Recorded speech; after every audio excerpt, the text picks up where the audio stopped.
YouTube, welcome back. This is the end of day 2 for the character that we put together here. Overperformed once again. I'm really enjoying it in terms of its damage output. We were struggling a bit with figuring out how to build up the defenses for the character, and more importantly, how to get the life recovery mechanisms working. So at first I had Leech in this build, but one of the key things about this character is that we're scaling an ailment that only has a maximum stack size of 1. So I think Leech feels a little bit lackluster. Also, our only source of Leech would be a Bleeding Heart, which gets in the way of you using a more defensive amulet like an Oracle Amulet, which gives you percent increased mitigation for damage over time. And there seems to be a lot of damage over time in Last Epoch right now. So we're trying out a bunch of life regeneration, and my plan for the character is to farm up a Vessel of Strife along with a Cleaver Solution that has some kind of relevant text on it. I know my main hand weapon is going to be this Chitin Dagger here. It's got a perfect implicit for the build, flat critical strike chance, poison, and then it's got a good attack speed as well. Our offhand could be a number of things. It could be a Nagasa Scimitar with the percent damage over time implicit modifier. It could be... Oh, what else could it be? It could be this thing, the Rust Blade, which has a chance to poison on hit, implicit. It could be a Eagle Wing offhand axe, which has the movement speed and +4 flat critical strike chance. Or it could be a Cleaver Solution. So Cleaver Solution no longer has the more damage multiplier on it, but it still has the intelligence equal to strength, which would help us with the Vessel build, which I'm planning on using for our defense. +1 to skills. We use the +1 very well. The strength is relevant. And then hopefully we can get some kind of relevant text, like maybe attack speed, poison. Bleed technically helps us as well. Chance to bleed on hits for melee. We're skilling that into Frostbite chance and the skill in Serpent Strike. There's a lot of good things we can get. So if I can get Cleaver Solution with anything on it, I'm probably just going to end up using that. But we'll see. We'll see exactly how that works out. If you haven't seen this build before, check out one of the previous videos. It started out as a huge meme in that it's Serpent Strike. How could it not be a meme? But it's a skill that scales off of poison stacks on the enemy, Frostbite stacks on the enemy, vitality, and melee critical strike chance. And each of those 4 things is a more multiplier, which is huge. One of the things that stands out to me, in case you haven't seen the last video, is that this more damage per ailment on the enemy reminds me about this node, Nightshade Briar and Thorn Totem, which has been nerfed in the past, and it's been capped. And this one's uncapped. The other thing is the fast-acting toxins, the more damage per melee critical strike chance. You get a bunch of flat crit, you build a bunch of percent increased crit, you get to use something like a Peak of the Mountain. Well, this node in Serpent Strike kind of reminds me of the nerfed interaction of Ignivar's Head plus Disintegrate. So we don't have 100 flat crit, but you could build this character with a Gambler's Fallacy if you wanted 100 flat crit. I'm not going to, but you could do that. But these are the kinds of mechanics that have been nerfed in other places, and they seem like a really good way of scaling damage. This 2% more damage per vitality. I have a whopping 17 vitality with none on my helmet, none on my body armor, and none on my boots. So we might be missing some scaling for the character.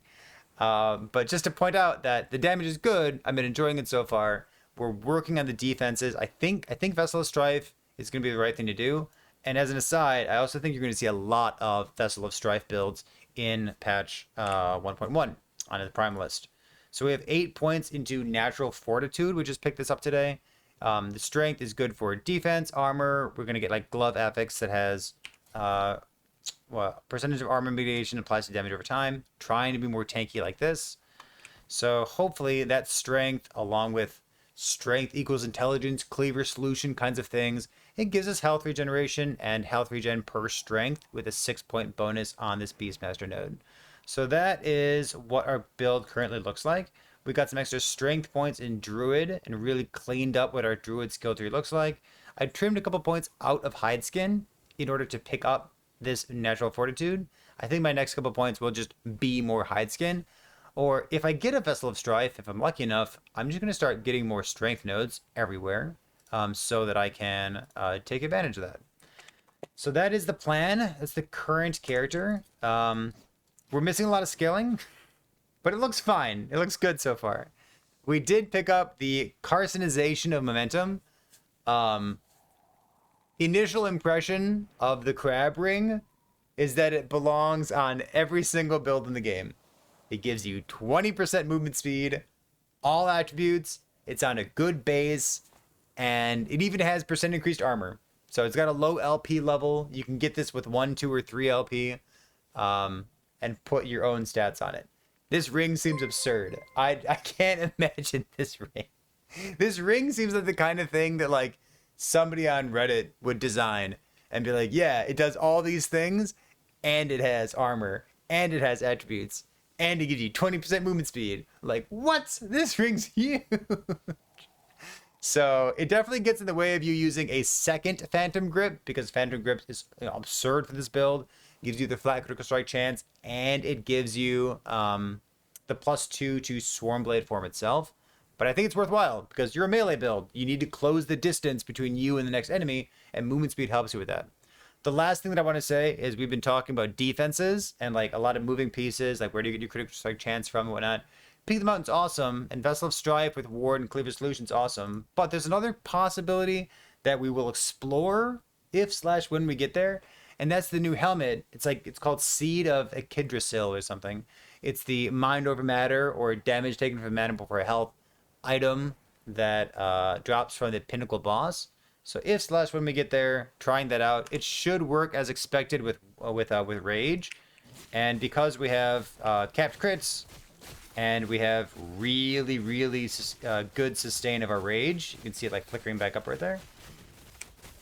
If we have Endurance applies to, it's got so much text on it. It's like Endurance applies to it at some fraction, and then damage taken from mana before health already has a 5-to-1 ratio of the damage, so there's a damage mitigation built in there. We could build mana, which would, in turn build Rage, like a bigger pool. There's more options of building it. I'm just saying that not necessarily being a ward-based build, but we do have an option of being like a damage taken from mana before life build too. Ward comes first, I think. That's what I want to try first. We'll try out the other thing when we get there.